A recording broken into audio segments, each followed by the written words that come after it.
আসসালামু আলাইকুম প্রিয় ফুটবল ফ্যান্স। সো ইউরোর কোয়ার্টার ফাইনালে আরও একটা ইউরোপিয়ান ক্লাসিক আমাদের সামনে অপেক্ষা করছে, যেখানে পর্তুগাল খেলবে ফ্রান্সের বিপক্ষে এবং বাংলাদেশের সময় অনুযায়ী জুলাই 6 AM অর্থাৎ জুলাইয়ের 5 তারিখ রাত 12টা ঠিক 1 ঘন্টা পরে ম্যাচটা অনুষ্ঠিত হবে। ইউরোপিয়ান একটা ক্লাসিক বলা যায়। শেষবার পর্তুগাল যখন 2016 সালে ইউরো ট্রফিটা প্রথমবারের মতো নিজেদের ঘরে তুলেছিল, সেই ম্যাচটাতে পর্তুগাল এই ফ্রান্সকে হারিয়েছে। ফ্রান্সের জন্য একটা প্রতিশোধের মিশন, আরও একবার সুবর্ণ একটা সুযোগ এবং এর পাশাপাশি ছন্দে ফেরার একটা লক্ষ্য বটে। ঠিক একই রকমের একটা জায়গায় পর্তুগালও আছে, কোয়ার্টার ফাইনাল পর্যন্ত আসা হয়েছে। তবে এর আগে স্লোভেনিয়ার বিপক্ষে যে লেভেলের স্ট্রাগলটা পর্তুগাল করেছে, সেখান থেকে সত্যিকার অর্থে অনেক অনেক বড় রকমের ভালো রকমের একটা পারফরমেন্স পর্তুগালের এই ম্যাচটাতে দরকার।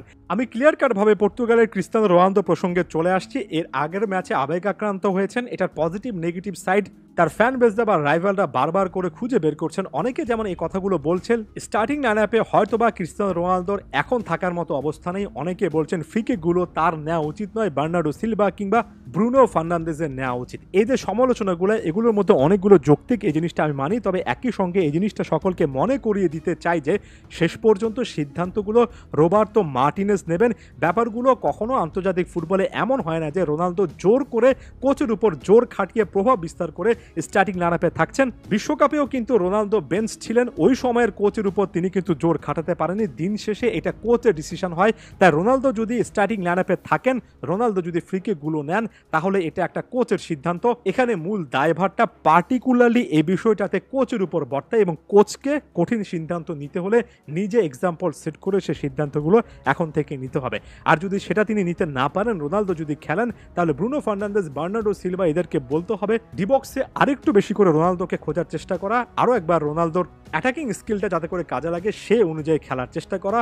এবং এই কথাগুলো অনেক বেশি করে বাস্তব। আপনি তার পক্ষে থাকেন বিপক্ষে থাকেন, সিদ্ধান্তগুলো শেষ পর্যন্ত প্লেয়াররা নিচ্ছেন না, রোনালদো নিচ্ছেন না, কোচ নিচ্ছেন। এটাই সবচেয়ে বড় ফ্যাক্টর।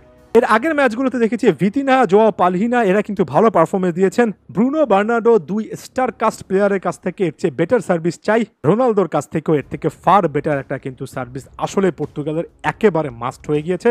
গোলকিপার হিসেবে ডিয়াগো কস্তা তো ইউরোর ইতিহাসে একমাত্র গোলকিপার হিসেবে তিনটা টাইব্রেকারে পেনাল্টি সেভ করে দেখিয়ে দিলেন। রুবেন ডিয়াজের পাশে পেপে এর আগে স্লোভেনিয়ার বিপক্ষে মারাত্মক একটা ভুল করেছিলেন। এই জিনিসগুলো অনেক বেশি করে নজরে রাখতে হবে। আর অন্যদিকে আমি যদি ফ্রান্সের কাছে চলে যাই, ফ্রান্সের এই স্কোয়াড, এই প্লেইং 11টাকে দেখলে পর্তুগালের চেয়ে অনেক শক্তিশালী একটা 11 বলে মনে হয়। কাগজে কলমে ফ্রান্সই এই ম্যাচে ফেভারিট এবং ফ্রান্সের এই ম্যাচটাতে অনেকে বলবেন এবং যৌক্তিকভাবে বলবেন সহজ একটা জয় পাওয়া উচিত। তবে ফ্রান্স সেই জিনিসটা কি পারছে? কোয়ার্টার ফাইনালে যে তারা এখন পর্যন্ত আসলো, কোয়ার্টার ফাইনাল পর্যন্ত ওপেন প্লে থেকে একটা গোল আসেনি, হয় পেনাল্টি না হলে ওন গোলকে ভরসা করে একটার পর একটা ম্যাচ ফ্রান্স কিন্তু পাড়ি দিয়েছে। এই ম্যাচটাতে কিলিয়ান এমবাপেদের সবচেয়ে বেটার একটা সার্ভিস দেখতে চাই। ফ্রান্সের মিডফিল্ডে অ্যানগোলো কান্তে আলো ছড়াচ্ছেন, তবে একটা প্রোফাইল থাকা দরকার যিনি আরেকটু বেশি ক্রিয়েটিভ প্লে করতে পারবেন। ফাইনাল থার্ডে কিলিয়ান এমবাপের সঙ্গে একজন প্রপার নাম্বার 9 চাই, এমন একজন নাম্বার 9 চাই যিনি কিনা ডিবক্সের মধ্যে তার একটা প্রেজেন্সের মাধ্যমে লেফট সাইডে এমবাপের জন্য ওপেন স্পেস তৈরি করতে পারবেন, যেখান থেকে এমবাপে সেই স্পেসটা এক্সপ্লয়েট করে একের পর এক আক্রমণ করতে পারেন।